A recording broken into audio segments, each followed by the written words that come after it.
Happy birthday to you. Happy birthday to you. Happy birthday from Arni's. Happy birthday to you. Woo!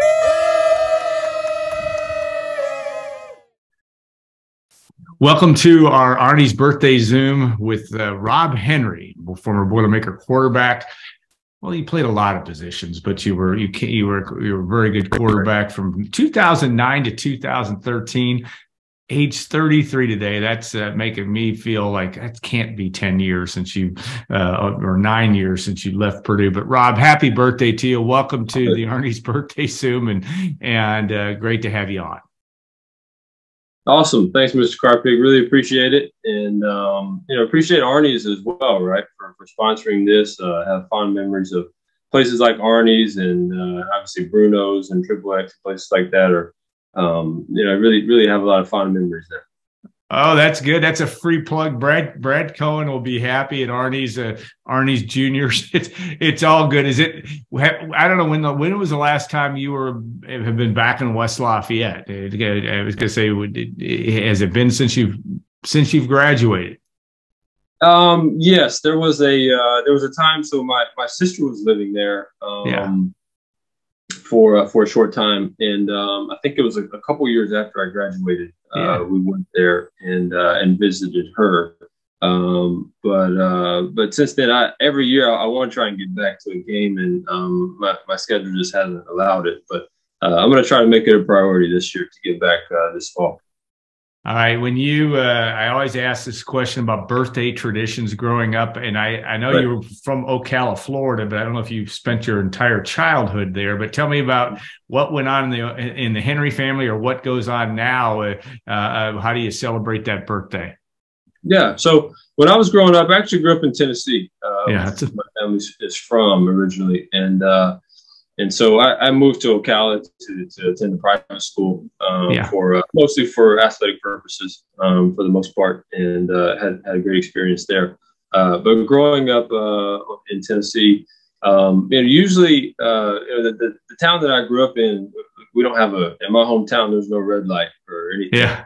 So it's a very, very small town, and so typically my mom or my grandmother or my mom had a friend that made cakes, and so they would make cake, and then we would just have like a family dinner.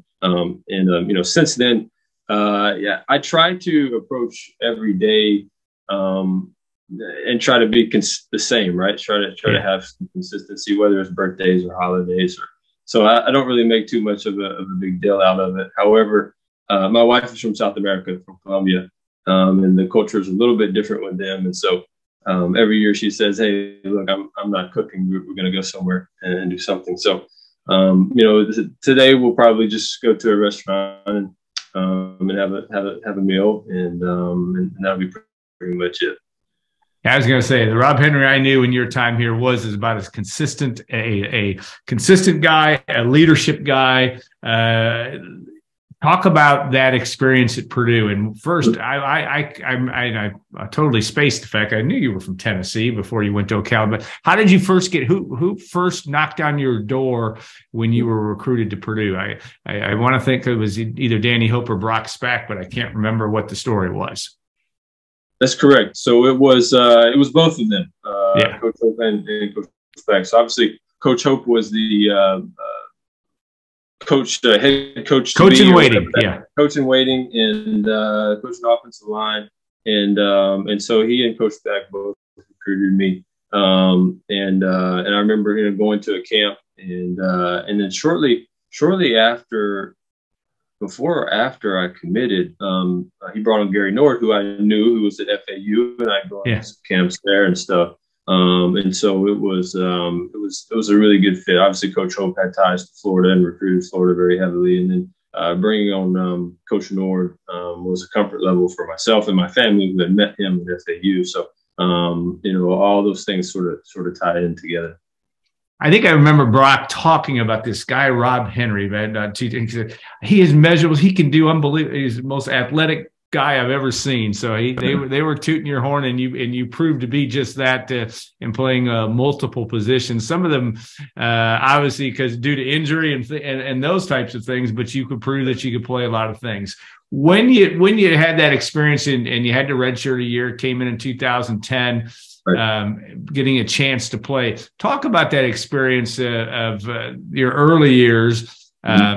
Didn't win as many games maybe as you would like, but you had your moments certainly at your time in West Lafayette. Right. No, absolutely. You know, I remember the first game that I got to play. Oh, let's go back to 2009. Getting to travel to every game and watch Joey Elliott, who had a fantastic season there in 2009. Yeah. From a quarterback standpoint, you know, that was a really, really good experience. And then entering 2010, I guess our first game was at Notre Dame, if I remember correctly. And so getting to get my first action as a redshirt freshman in 2010 at Notre Dame Stadium was pretty awesome. But you know, I was fortunate in moving to Florida. Obviously, Florida is a pretty good football state. To where I played against, you know, some good competition in high school, and so there really wasn't a whole lot of fear of stepping on the field with just about anyone, and so that was beneficial, I would say, but just the overall experience, you know, that first year getting to play was. You know, I think that the thing that really stands out in my mind is the time management. And so in 2010, I was taking a course load for civil engineering. And so, you know, taking calculus and physics and chemistry and all that stuff, as well as, you know, when Robert Marv got hurt, having to step in a starting role at quarterback. So that was tough. But it was a really good experience as far as, you know, obviously the time management thing stands out. And then also trying to take care of your body week to week. You know, playing a Big Ten schedule and getting banged up. And, you know, I wasn't the biggest guy on the field ever.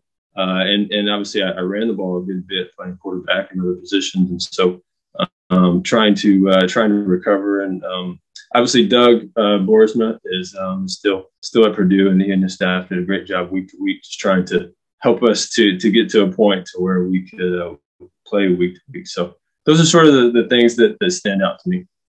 You know, you had that first game. That's right. I forgot, at Notre Dame, you came in and ran the ball, I think 2 or 3 times. I mean, and that was kind of your role at that point in time. But did you have that moment though? You said, you know, you obviously played against good competition, like you said, in high school and et cetera. But being in Notre Dame Stadium is your first college game. Still is a pretty unique experience.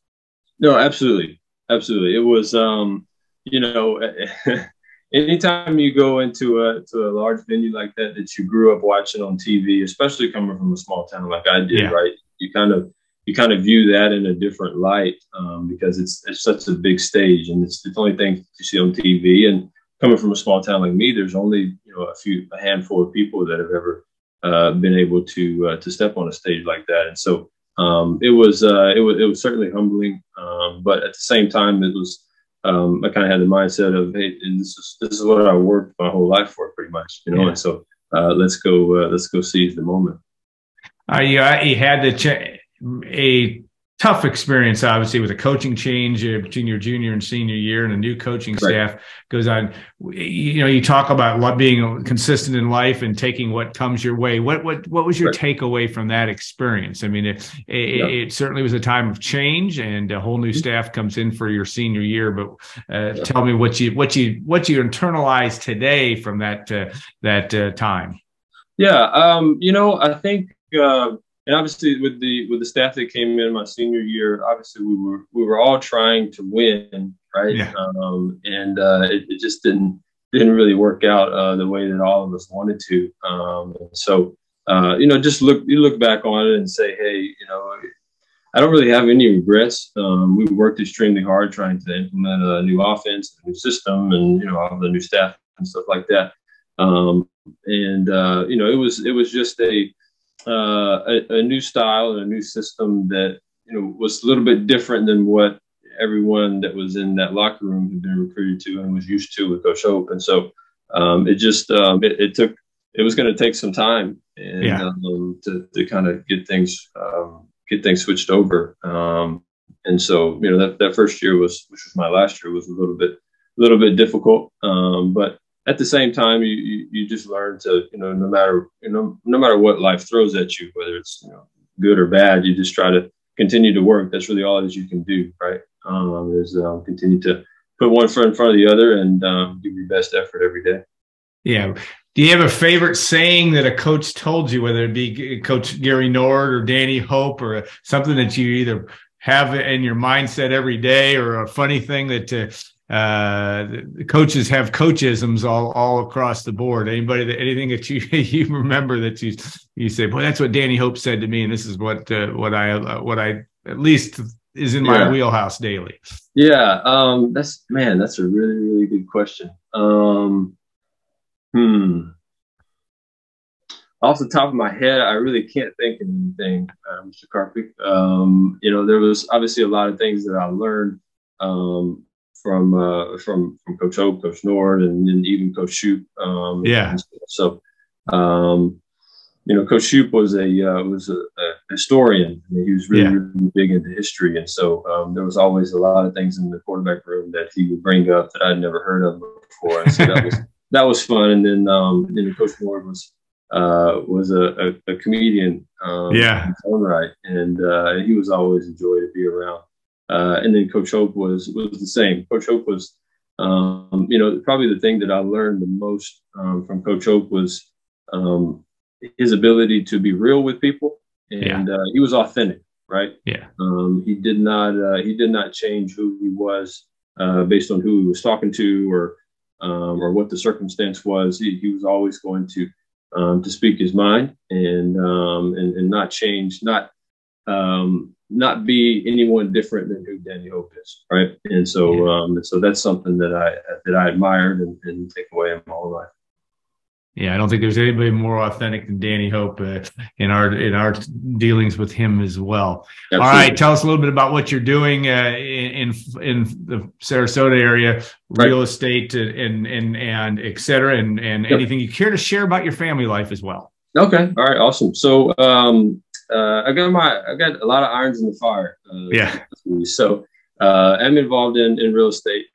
So our company over the past 5 years has grown from a group of 4 to about 50 different brokerage advisors in commercial real estate, and the majority of what we do is land focused, and so land from an agricultural standpoint, and then transitioning agricultural land to development with all the people that are moving to Florida, obviously. So so we do some brokerage and work with some of your national home builders and multifamily developers, and then also doing some land acquisition and some developing myself.